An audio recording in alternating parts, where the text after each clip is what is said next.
Hello बच्चों, अब हम इतिहास में दूसरा चैप्टर स्टार्ट कर रहे हैं। आज का हमारा टॉपिक है यूरोप में समाजवाद व रूसी क्रांति। तो पिछले अध्याय में हमने फ्रांसीसी क्रांति के बारे में पढ़ा था। फ्रांसीसी क्रांति के बाद यूरोप में फैलते जा रहे स्वतंत्रता और समानता के शक्तिशाली विचारों के बारे में भी पढ़ा था कि किस प्रकार से फ्रांसीसी क्रांति के जो विचार थे, जो नारा था स्वतंत्रता और समानता का, पूरे यूरोप में फैलते जा रहे थे। फ्रांसीसी क्रांति ने सामाजिक संरचना के क्षेत्र में भी आमूल परिवर्तन की संभावनाओं का सूत्रपात किया। कैसे किया बच्चों? किसमें किया? अभी अभी हमने बताया सामाजिक संरचना में। सामाजिक संरचना क्या थी कि उच्च वर्ग में दो आते थे। कौन कौन से? पादरी वर्ग और कुलीन वर्ग, जिन्हें कि किसी भी प्रकार का कर देने का अधिकार नहीं था, जो जन्मजात विशेषाधिकार प्राप्त वर्ग होता था। और तीसरा वर्ग जो होता था उसको किसी भी प्रकार का अधिकार प्राप्त नहीं होता था। ये जो सामाजिक संरचना थी, फ्रांसीसी क्रांति ने इसमें परिवर्तन ला दिया, अर्थात सामंतवादी व्यवस्था पर कठोर प्रहार किया। तो 18वीं सदी से पहले फ्रांस का समाज, जैसा कि अभी बताया है कि तीन श्रेणियों में बटा हुआ था। समाज की आर्थिक और सामाजिक सत्ता पर किसका अधिकार होता था? कुलीन वर्ग का और चर्च का अधिकार होता था। लेकिन क्रांति के बाद इस संरचना में क्या परिवर्तन हुआ कि यूरोप और जो है तीनों वर्गों को समान अधिकार मिल गया, यानी विशेषाधिकार समाप्त हो गया। जैसा कि हमने फ्रांसीसी क्रांति के अंतर्गत आप लोगों को बताया है, डिटेल्स बताया है कि इसमें क्या हुआ। कुलीन वर्ग और पादरी वर्ग के हाथ से विशेषाधिकार निकल करके किसके हाथ में आ गया? मध्य वर्ग में आ गया। और बाद में आगे चल करके महिलाओं को भी सभी प्रकार के अधिकार मिल गए। तो इस प्रकार से फ्रांसीसी क्रांति ने सामाजिक संरचना के क्षेत्र में ऊपर से नीचे तक बदलाव लाया। यूरोप और एशिया सहित दुनिया के बहुत सारे हिस्सों में व्यक्तिगत अधिकारों के स्वरूप और सामाजिक सत्ता पर किसका नियंत्रण हो, इस पर चर्चा छिड़ गई। तो बच्चों, जो परिवर्तन फ्रांस में हुआ उसको देख करके केवल यूरोप ही नहीं, एशिया के देशों में भी यह बहस का मुद्दा बन गया कि किस प्रकार क्या किया जाए। दुनिया के बहुत सारे हिस्सों में व्यक्तिगत अधिकारों के स्वरूप और सामाजिक सत्ता पर किसका नियंत्रण हो, इस पर क्या हो गई? चर्चा छिड़ गई। किस पर बच्चों? व्यक्तिगत अधिकारों के स्वरूप, फ्रांसीसी क्रांति के परिणाम स्वरूप एशिया और यूरोप के अन्य देशों में क्या हुआ कि व्यक्तिगत अधिकारों के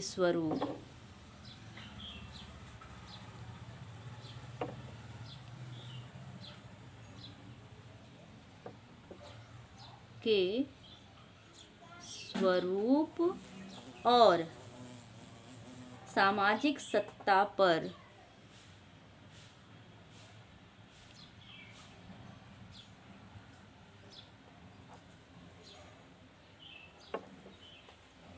नियंत्रण किसका हो, इस पर बहस छिड़ गई।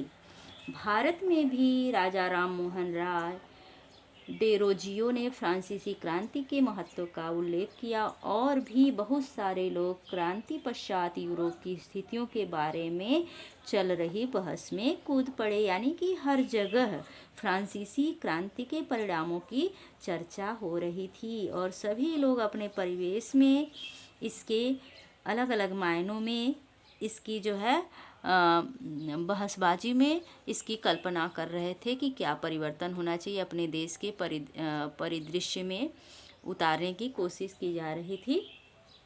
तो आगे चल कर के उपनिवेशों में घटी घटनाओं ने भी इन विचारों को एक नया रूप प्रदान करने में योगदान दिया। मतलब विश्व के सभी देशों में परिवर्तन की शुरुआत किसके द्वारा हुई? फ्रांसीसी क्रांति के द्वारा।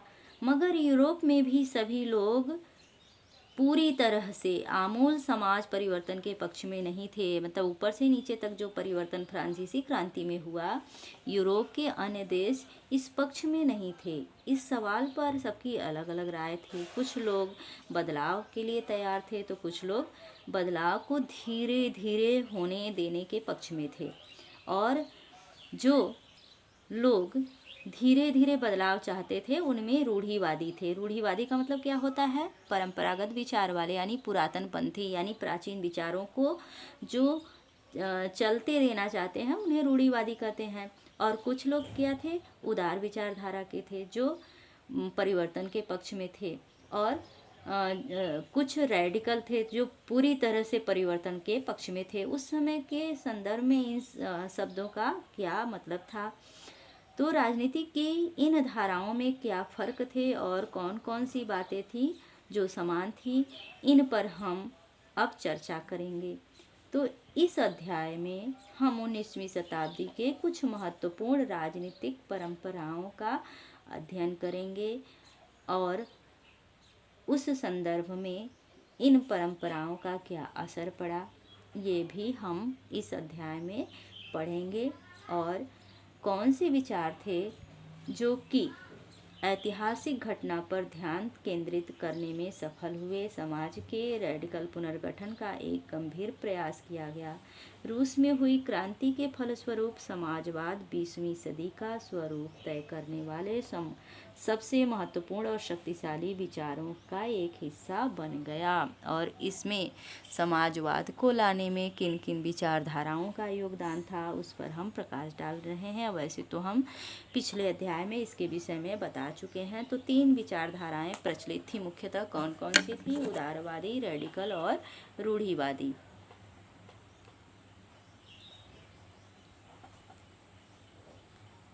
रेडिकल और रूढ़िवादी, ये तीनों विचारधाराएं थी जो कि तत्कालीन समाज में परिवर्तन लाने के पक्षधर थी, लेकिन तीनों की विचारधाराएं अलग अलग थी। तो समाज में परिवर्तन के समर्थकों में एक समूह उदारवादियों का था। तो उदारवादी क्या चाहते थे? उदारवादी ऐसा राष्ट्र चाहते थे जिसमें सभी धर्मों को बराबर का सम्मान और जगह मिले। क्या चाहते थे उदारवादी? ऐसा राष्ट्र चाहते थे जिसमें क्या हो? जिसमें सभी धर्मों को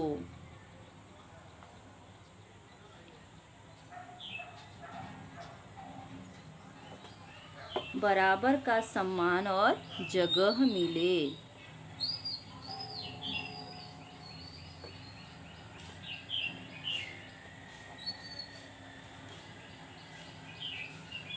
ये कौन चाहता था?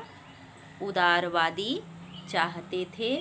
और यह क्यों चाहते थे? क्योंकि उस समय समाज में सबको समान अधिकार प्राप्त नहीं था। कोई विशेषाधिकार प्राप्त वर्ग था तो किसी को किसी भी प्रकार का अधिकार प्राप्त नहीं था, इसलिए ऐसा चाहते थे। और आप जानते होंगे कि उस समय यूरोप के देशों में प्रायः किसी एक धर्म को ही ज़्यादा महत्व दिया जाता था। जैसे कि ब्रिटेन की सरकार चर्च को, और उसमें भी चर्च ऑफ इंग्लैंड का समर्थन करती थी। ऑस्ट्रिया और स्पेन कैथोलिक चर्च के समर्थक थे।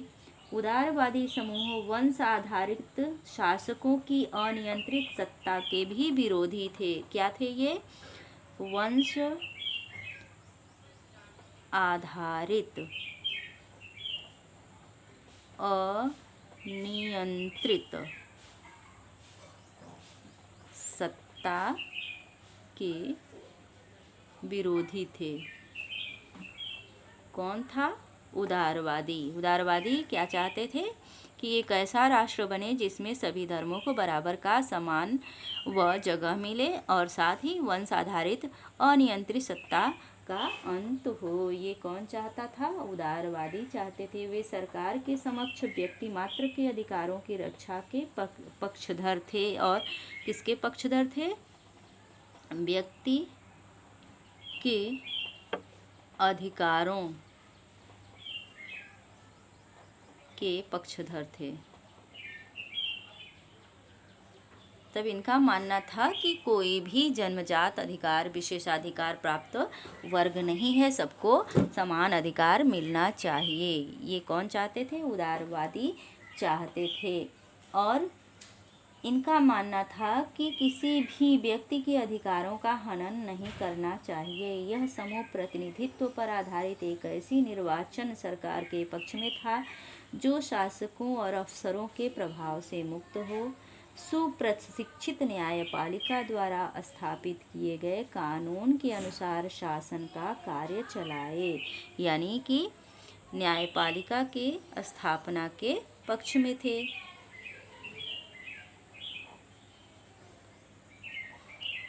स्थापित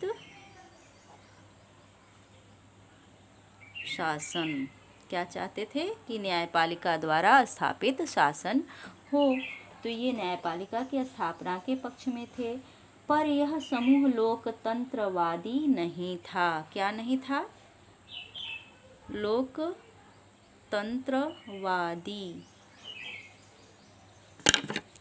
नहीं था। मतलब यह जो है उदारवादी क्या चाहते थे? कि राजतंत्र ही रहे, लोकतंत्र न हो। ये लोग सार्वभौमिक वयस्क मताधिकार यानी सभी नागरिकों को वोट का अधिकार देने के पक्ष में नहीं थे। और दूसरा क्या नहीं चाहते थे? सार्वभौमिक। सार्वभौमिक का मतलब होता है सभी के लिए। मताधिकार के पक्ष में नहीं थे।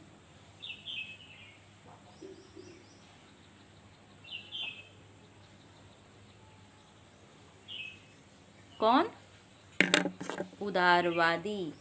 और क्या ये चाहते थे? कि उनका मानना था कि वोट का अधिकार केवल संपत्तिधारियों को ही मिलना चाहिए। क्या होना चाहिए? वोट का अधिकार किसे होना चाहिए? संपत्ति धारकों को होना चाहिए। यानी समस्त जनता को वोट का अधिकार नहीं मिलना चाहिए। ऐसी विचारधारा किसकी थी? उदारवादियों की थी। अब हम रेडिकल पर प्रकाश डाल रहे हैं। रेडिकल समूह कौन सा था? उनकी क्या विचारधाराएं थी? रेडिकल क्या चाहते थे? रेडिकल उदारवादियों के विपरीत विचारधारा वाले थे। रेडिकल समूह के लोग ऐसी सरकार के पक्ष में थे जो देश की आबादी के बहुमत के समर्थन पर आधारित हो। कैसी सरकार चाहते थे? जो देश की आबादी की बहुमत के आधार पर आधारित हो, अर्थात जनता द्वारा चुनी गई सरकार हो, उसके ये पक्षधर थे। इनमें से बहुत सारे लोग महिला मताधिकार आंदोलन के भी समर्थक थे। इन्होंने क्या किया? महिला मताधिकार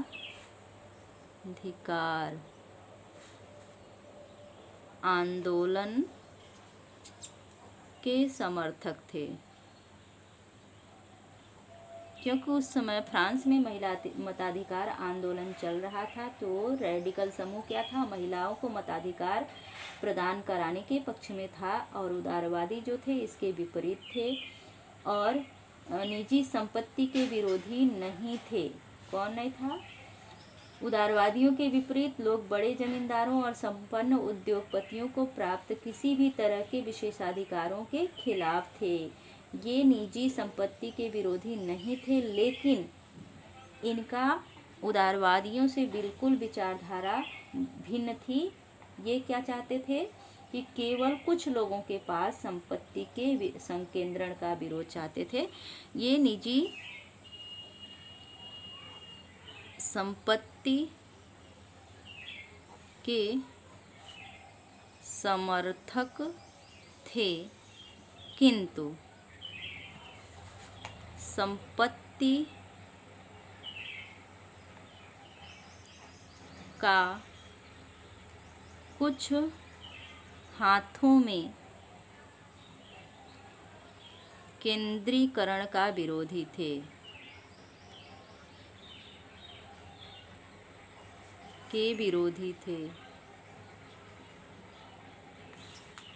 इनका क्या कहना था बच्चों कि संपत्ति जो है कुछ ही हाथों में केंद्रित नहीं होना चाहिए, निजी संपत्ति होना चाहिए, लेकिन उस पर केवल कुछ लोगों का अधिकार नहीं होना चाहिए। अब तीसरा जो था वो कौन सा विचारधारा था? रेडिकल। तीसरी विचारधारा कौन सी थी? रेडिकल विचारधारा थी, रूढ़िवादी।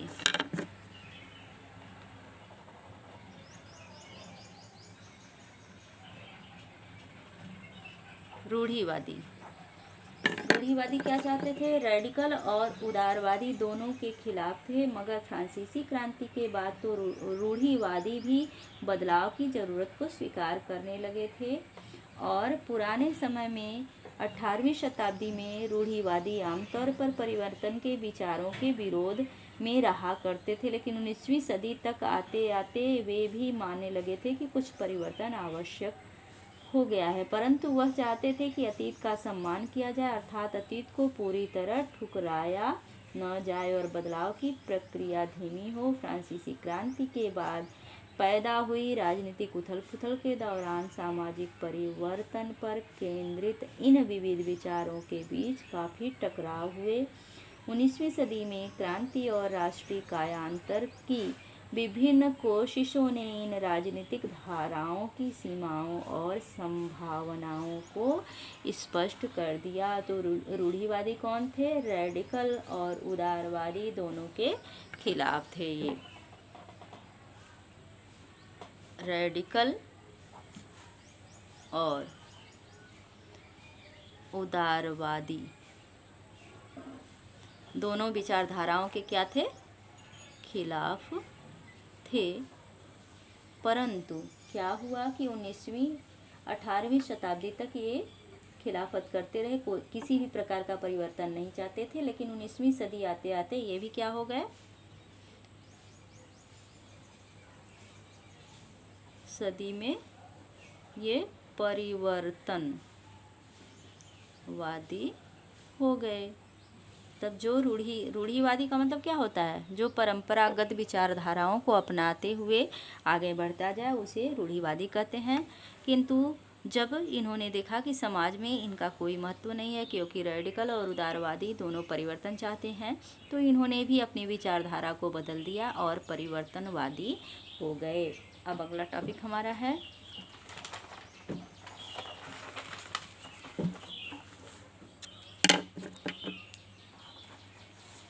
औद्योगिक समाज और सामाजिक परिवर्तन।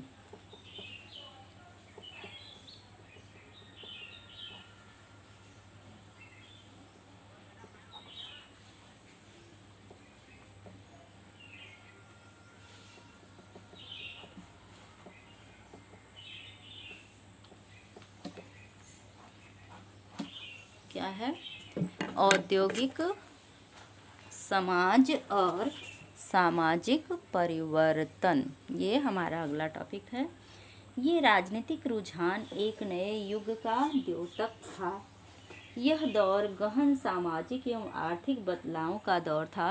और तब 18वीं 19वीं शताब्दी क्या था? राजनीतिक और आर्थिक बदलाव का दौर था। यह ऐसा समय था जब नए शहर बस रहे थे, नए नए औद्योगिक क्षेत्र विकसित हो रहे थे, रेलवे का विस्तार हो रहा था और औद्योगिक क्रांति संपन्न हो चुकी थी।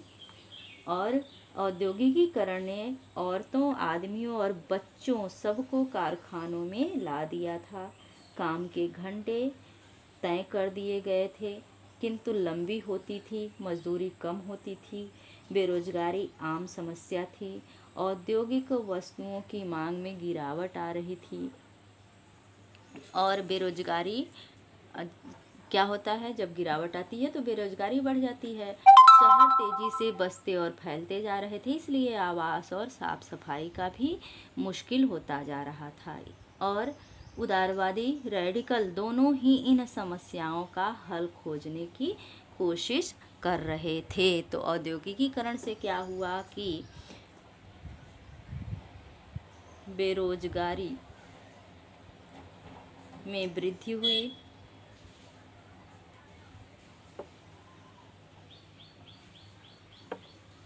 शहरीकरण से प्रदूषण बढ़ा, गंदी बस्तियां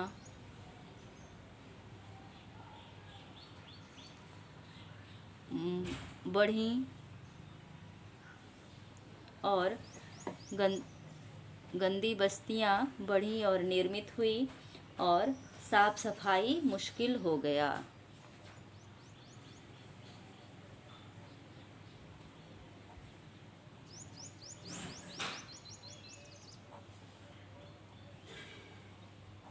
औद्योगिकीकरण का क्या समाज पर क्या प्रभाव पड़ा कि समाज में बेरोजगारी में वृद्धि हुई, क्योंकि अत्यधिक उत्पादन हो गया और उतना दाम नहीं मिल रहा था।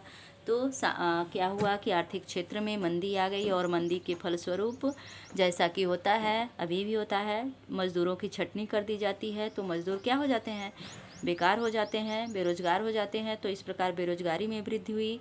और जब औद्योगिकीकरण हुआ तो शहरीकरण प्रारंभ हो गया, और शहरीकरण के फलस्वरूप क्या होता है बच्चों कि प्रदूषण तेज़ी से बढ़ता है। और उद्योग क्षेत्र में कार्य करने वाले लोग जो शहर में जा कर के बसते हैं, उनकी बड़ी घनी आबादी होती है, तो गंदी बस्तियां भी निर्मित हो जाती हैं और साफ सफाई का ध्यान देना बड़ा मुश्किल हो जाता है। और उदारवादियों ने क्या किया, उदारवादी और रेडिकल दोनों इन समस्याओं के समाधान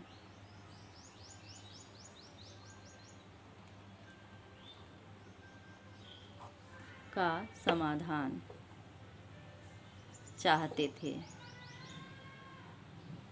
कौन चाहता था, उदारवादी और रेडिकल।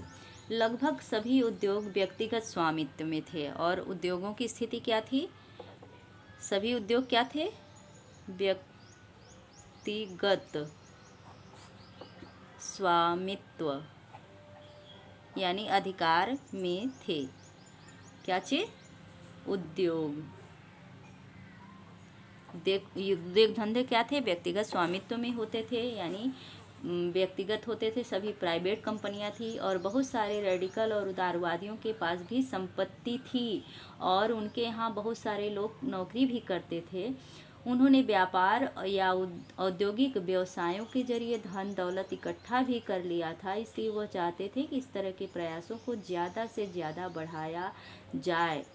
उन्हें लगता था कि अगर मजदूर स्वस्थ हों और नागरिक पढ़े लिखे हों तो इस व्यवस्था का भरपूर लाभ मिल सकता है। तो जैसा कि हम सभी जानते हैं कि अगर मजदूर प्रशिक्षित होते हैं तो अपनी कार्य को कुशलता से करते हैं, और जब कुशलता से करेंगे तो क्या होगा कि मजदूर भी स्वस्थ होंगे, सामान अच्छा उत्पादित होगा, मजदूर भी स्वस्थ होंगे, जनता भी स्वस्थ होगी।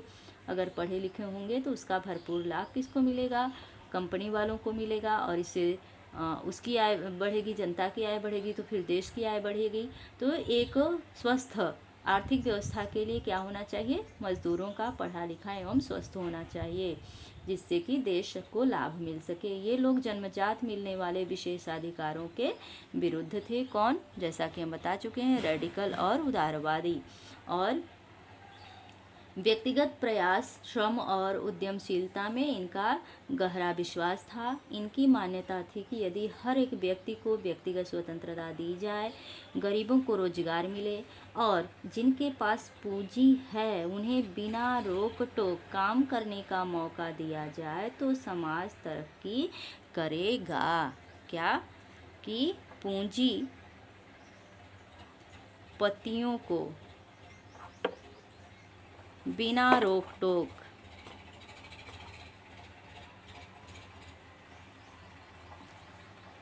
काम करने दिया जाए तो क्या होगा?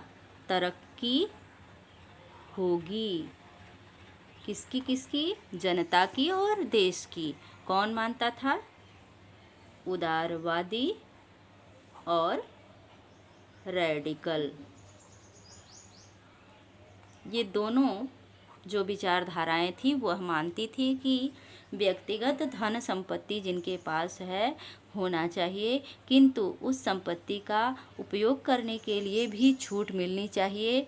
अगर छूट मिलेगा तो लोग अपने मन से अच्छा कार्य करेंगे और अच्छा कार्य करेंगे तो लोगों की तरक्की होगी, साथ में क्या होगा? देश की तरक्की होगी। इसी कारण 19वीं सदी के शुरुआती दशकों में समाज परिवर्तन के इच्छुक बहुत सारे कामकाजी स्त्री पुरुष जो हैं इनके इर्द गिर्द घूमने लगे। किसके? परिवर्तन चाहने वाले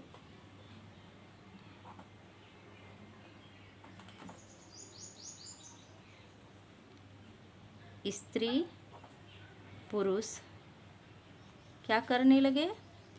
रेडिकल और उदारवाद का समर्थन करने लगे।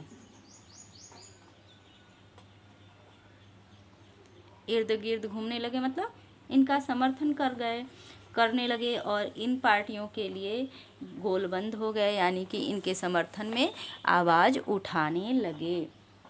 और यूरोप में 1815 में जिस तरह की सरकारें बनी उनसे छुटकारा पाने के लिए कुछ राष्ट्रवादी, उदारवादी और रेडिकल आंदोलनकारी क्रांति के पक्ष में थे। फ्रांस, इटली, जर्मनी और रूस में ऐसे लोग क्रांतिकारी हो गए और राजाओं के तख्ता पलट का प्रयास करने लगे। और इसके बाद क्या हुआ कि लोग क्या करने लगे?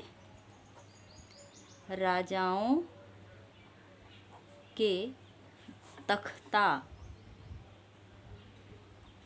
पलट का प्रयास करने लगे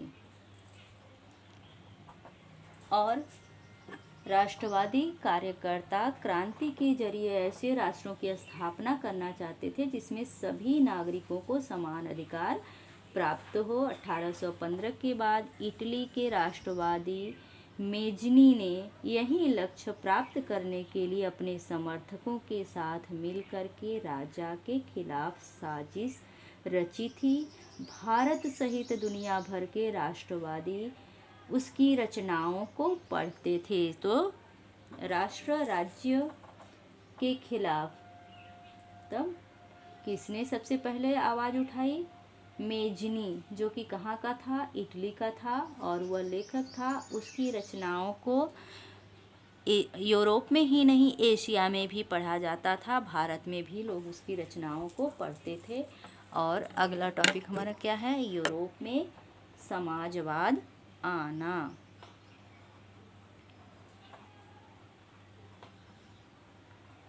समाजवाद आना। तो इस पर हम बच्चों अगले वीडियो में प्रकाश डालेंगे कि यूरोप में समाजवाद कैसे आया। एक बार फिर बता दे रहे हैं जो हमने समझाया उसको शॉर्टकट की। रूस में जो है, रूस विश्व का एक पहला समाजवादी देश है। तो यहाँ पर किस प्रकार समाजवाद आया? तो सबसे पहले समाजवाद को लाने में फ्रांसीसी क्रांति के पश्चात यह भावना जो है विश्व में तेजी से उभरी कि व्यक्तिगत स्वामित्व जो जन्मजात व्यक्तिगत अधिकार है उसे समाप्त किया जाए और सभी व्यक्तियों को नैसर्गिक अधिकार प्रदान किए जाने चाहिए। अर्थात सभी व्यक्तियों को समानता का अधिकार मिलना चाहिए। और इस आवाज़ को उठाने वाले कौन थे? उदारवादी और रेडिकल। लेकिन उदारवादी और रेडिकल में इतना फ़र्क था कि उदारवादी महिलाओं को मताधिकार के पक्ष में नहीं थे, महिलाओं को किसी भी प्रकार का अधिकार दिलवाने के पक्ष में नहीं थे और सभी को वोट डालने का अधिकार भी नहीं देना चाहते थे। और साथ ही ये लोकतंत्र के पक्षधर भी नहीं थे। कौन? उदारवादी। और ये केवल इतना ही परिवर्तन चाहते थे कि कानून का राज्य स्थापित हो और सबको एक समान कानून का संरक्षण प्रदान किया जाए। और इसके विपरीत दूसरी विचारधारा जो थी रेडिकल, यह पूरी तरह से परिवर्तनवादी था।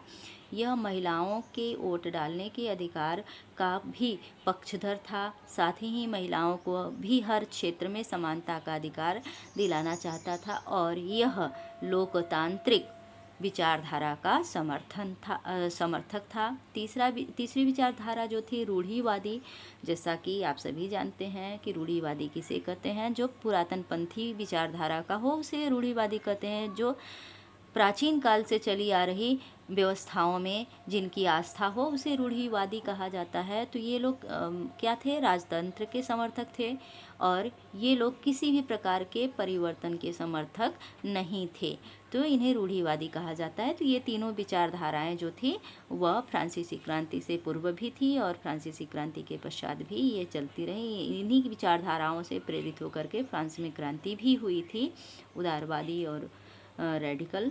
तो इस तरह से जो है जो परिवर्तन आया उसको देखते हुए जब रूढ़िवादियों का महत्व खत्म होने लगा तो रूढ़िवादी विचारधारा भी अपने विचार में परिवर्तन लाने लगी, जो कि 19वीं शताब्दी में आकर के परिवर्तन हुआ।